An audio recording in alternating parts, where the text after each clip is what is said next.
عطا تارڑ اور اعظم علی تارڑ اکٹھے بیٹھے اور انہوں نے فیصلہ سنا دیا تھا۔ ان کی طرف سے کہہ دیا گیا تھا، کیا کہہ دیا گیا تھا؟ 4 روز قبل DGISPR کی پریس کانفرنس اس کے ایک دن بعد ہوتی ہے۔ ان 2 تارڑوں نے کہہ دیا تھا کہ عمران خان کی بہنوں کی عمران خان کے ساتھ ملاقات نہیں ہوگی۔ آج منگل کا دن ہے۔ آج عمران خان کی بہنوں نے، ان کے وکلاء نے اور عمران خان کی پارٹی کے لیڈروں نے عمران خان سے ملاقات کرنی تھی، لیکن جب تارڑ برادران نے کہہ دیا کہ ملاقات نہیں ہوگی تو پھر ملاقات نہیں ہوگی اور ملاقات نہیں ہوئی۔ عمران خان کی بہنیں اور تحریک انصاف کے کئی لیڈر اور کارکن ملاقات کے لیے گئے۔ کارکنوں کی کیا ملاقات ہونی تھی، لیڈروں کی کیا ملاقات ہونی تھی، عمران خان کی بہنوں کی ملاقات ہونی تھی۔ راستے بند کر دیے گئے، چوک کر دیے گئے، ملاقات نہیں ہو سکی کیونکہ تارڑوں نے، عطا تارڑ نے اور اعظم علی تارڑ نے کہہ دیا تھا۔ یہ انہوں نے کیوں کہا تھا، کیوں کہا تھا؟ اس لیے کہا تھا کہ عمران خان کی طرف سے جس طرح سے بیانات آ رہے تھے اس سے یہ لوگ متفق نہیں تھے۔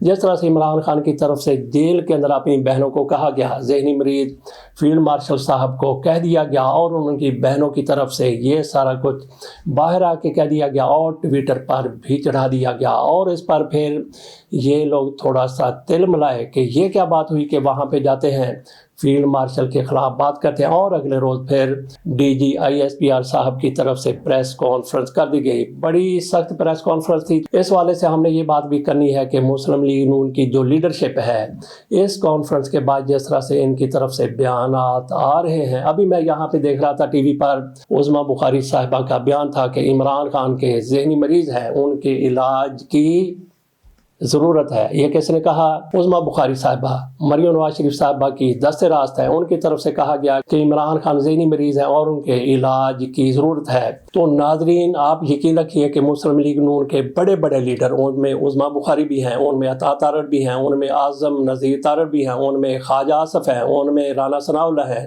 ایک سے لے کے نام لیتے جائیے، دھمال طلال چودھری بھی ہے، یہ سارے کے سارے ایک دوسرے کے اوپر بازی لے جانے کی کوشش کر رہے ہیں۔ جس طرح سے عمران خان کے خلاف ان کے بیانات ہیں، جس طرح سے یہ عمران خان کو ذہنی مریض قرار دے رہے ہیں، تو ناظرین یقین کیجئے کہ یہ عمران خان کو ذہنی مریض نہیں مانتے۔ انہوں نے ذہنی مریض ماننے سے انکار کر دیا ہے، زبانی انکار نہیں کیا۔ اگر یہ عمران خان کو ذہنی مریض مانتے ہوتے تو عمران خان کا علاج کرواتے، جیسا کہ عظمیٰ بخاری صاحبہ کی طرف سے تنزیہ کہا گیا ہے کہ یہ ذہنی مریض ہے۔ اگر انہیں یقین ہوتا کہ عمران خان واقعی ذہنی مریض ہے تو ذہنی مریض کو جیل میں نہیں ڈالا جاتا، تو ان کی طرف سے ہو سکتا ہے کہ یہ کہا جائے کہ پاگل خانے میں ڈالا جاتا ہے، جہاں بھی ان کا علاج ہو سکتا ہے ذہنی مریض کا وہاں پہ علاج کروائیں۔ تو یہ عمران خان کا علاج نہیں کروائیں گے کیونکہ جیل سے رہا کرنا پڑے گا، اس لیے آپ سمجھ لیں کہ ان کی طرف سے انکار کیا گیا ہے۔ تو چلتے ہیں اس طرف بھی کہ DGISPR کی طرف سے پریس کانفرنس کی گئی۔ ایک تو یہ لوگ عمران خان کو ذہنی مریض دل سے نہیں سمجھتے، اور یہ فیلڈ مارشل کے ساتھ بھی مخلص نہیں ہے، بالکل مخلص نہیں ہے، بلکہ اندر سے ان کے بارے میں کینہ رکھتے ہیں، اناد رکھتے ہیں، بغض رکھتے ہیں۔ آپ سوچ رہے ہوں گے کہ یہ کس بنیاد پر کہہ دیا۔ میں آپ کے سامنے ایک دلیل رکھتا ہوں، اگر یہ فیلڈ مارشل صاحب کے ساتھ مخلص ہوتے، مخلص ہیں، تو پھر کیا کرتے؟ جیسے عمران خان کی طرف سے 1.5 مہینہ پہلے، 1 مہینہ پہلے فیلڈ مارشل کو ذہنی مریض قرار دیا گیا تھا، یہ اسی وقت اٹھ کھڑے ہوتے ہیں۔ عمران خان کے حوالے سے بیانات اب جو DGISPR کی پریس کانفرنس کے بعد دے رہے ہیں، عمران خان کی کردار کشی کر رہے ہیں، عمران خان کو گالیاں تک دے رہے ہیں، تو یہ اس وقت بولتے ہیں، اس وقت یہ بالکل خاموش رہے۔ اب اگر یہ بات کر رہے ہیں فیلڈ مارشل صاحب کے حمایت میں اور DGISPR کی پریس کانفرنس کے بعد کر رہے ہیں، تو ان کی خوشامد کے لیے، ان کو خوش کرنے کے لیے کہ ہم تمہارے ساتھ ہیں، صرف اس لیے یہ بیان بازی کر رہے ہیں۔ اگر یہ مخلص ہوتے، اندر سے یہ فیلڈ مارشل کے لیے بغض رکھتے ہیں، اناد رکھتے ہیں، اگر یہ ان کے ساتھ مخلص ہوتے، اگر یہ منکسر ہوتے، اگر ان کے ساتھ یہ لائل ہوتے، وفادار ہوتے، تو عمران خان نے جب پہلی مرتبہ ایسا کہا تھا فیلڈ مارشل کے بارے میں، جب انہوں نے بات کی تھی، ان کے خلاف بات کرتے تھے، اس وقت یہ جواب دیتے، اس وقت یہ لوگ بالکل خاموش رہے۔ اب DGISPR کی طرف سے مجبوراً پریس کانفرنس کرنی پڑی ہے کیونکہ یہ لوگ خاموش تھے۔ سیاستدان کو جواب سیاستدانوں کی طرف سے آتا تو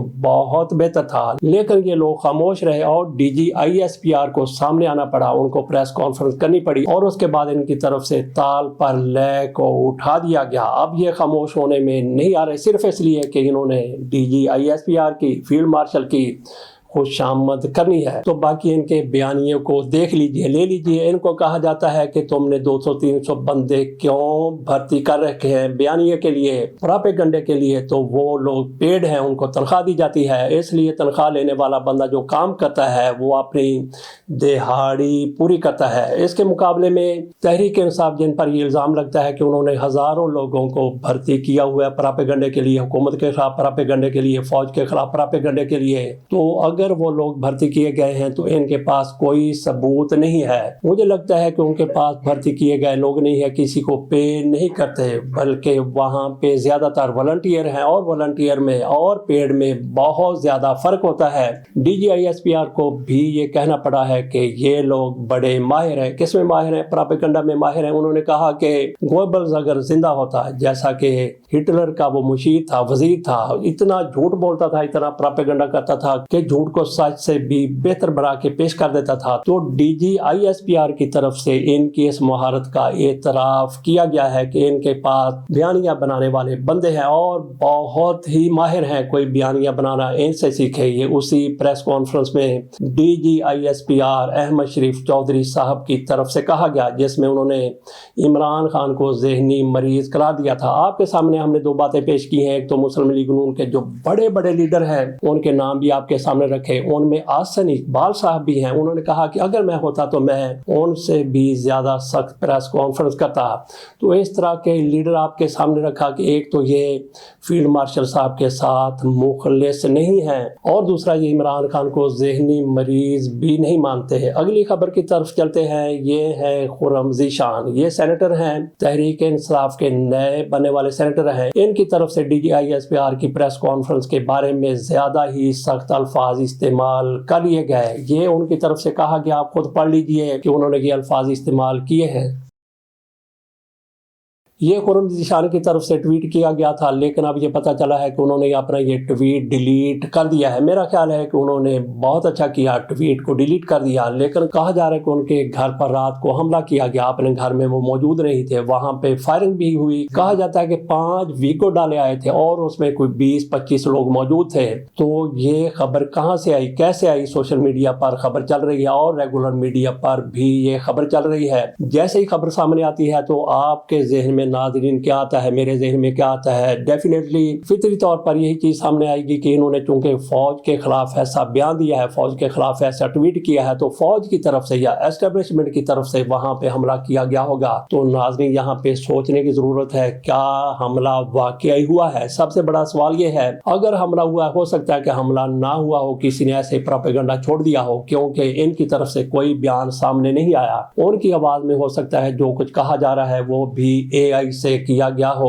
اگر واقعی حملہ کیا بھی گیا ہے، فرض کریں کہ حملہ کیا گیا ہے، تو کیا یہ ضروری ہے کہ فوج کی طرف سے حملہ کیا گیا ہے؟ تو یہاں پہ کچھ اور لوگ بھی موجود ہیں، کیونکہ جیسے ہی حملہ ہوتا ہے ایک عمومی تاثر بن جاتا ہے کہ فوج کی طرف سے حملہ کیا گیا، کیونکہ انہوں نے D G I S P R کو جواب دیا تھا۔ تو یہ سارا کچھ کرنے کے لیے کوئی تیسری پارٹی بھی ایسا کر سکتی ہے۔ تو سوچنے کی بات یہی ہے کہ تیسری پارٹی نے صرف اور صرف اس لیے یہ سارا تماشا لگا دیا، سارا ڈرامہ کھڑا کر دیا کہ تحریک انصاف اور فوج کے مابین اگر کہیں کوئی نرم گوشہ ہے بھی تو اس کو بھی دور کر کے مزید خلیج واضح کی جائے، خلیج کو مزید گہرا کر دیا جائے، شگاف کو مزید چوڑا کر دیا جائے، وسیع کر دیا جائے۔ تو یہ کون کر سکتے ہیں؟ مسلم لیگ نون والے، پیپلز پارٹی والے، یا کوئی اور تیسری پارٹی؟ وہ تیسری پارٹی کون سی ہو سکتی ہے؟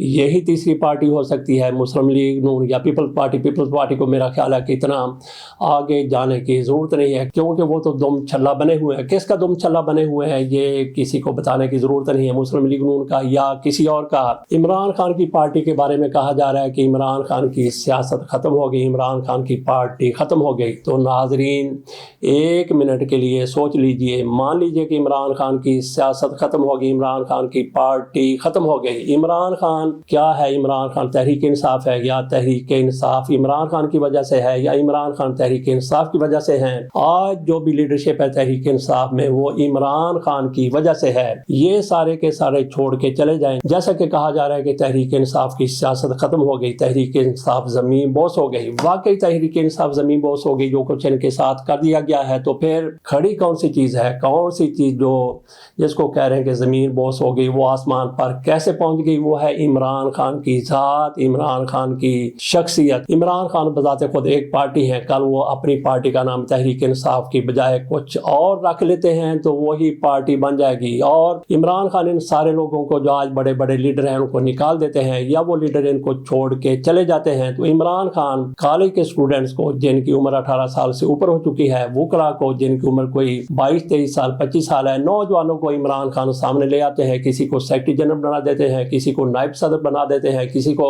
وائس چیئرمین بنا دیتے ہیں، کسی کو کوئی عہدہ دے دیتے ہیں، انتخابات کے لیے ٹکٹیں دے دیتے ہیں، تو یقین کریں کہ وہی پارٹی بن جائے گی، وہی کلین سویپ اسی طرح سے کرتی ہوئی نظر آئے گی جس طرح سے 8 فروری 2024 کو ان کی طرف سے کلین سویپ کیا گیا تھا۔ یہاں پہ ہم نے دعا کرنی ہے کہ اللہ تعالیٰ پاکستان کو سدا سلامت رکھے، اور سازشیوں کو، وہ کسی بھی پارٹی کے لیڈر ہیں، کارکن ہیں، مسلم لیگ نون کے ہیں، تحریک انصاف کے ہیں، پیپلز پارٹی کے ہیں، مولانا فضل الرحمان کی پارٹی کے ہیں، ANP کے ہیں، جس بھی پارٹی کے ہیں، اگر وہ پاکستان کے لیے مخلص ہیں تو اللہ تعالیٰ ان کو سلامت رکھے، اور جو بھی ان میں سے پاکستان کی جڑیں کھودتا ہے اس کا جس بھی پارٹی سے تعلق ہے تو اس کے لیے ہماری وہی دعا ہے جس طرح سے ہمارے علماء کرام یہ دعا کرتے ہیں کہ یا اللہ کفار کو شکست دے اور اسلام کو فتح دے۔ اجازت دیجیے، اللہ حافظ۔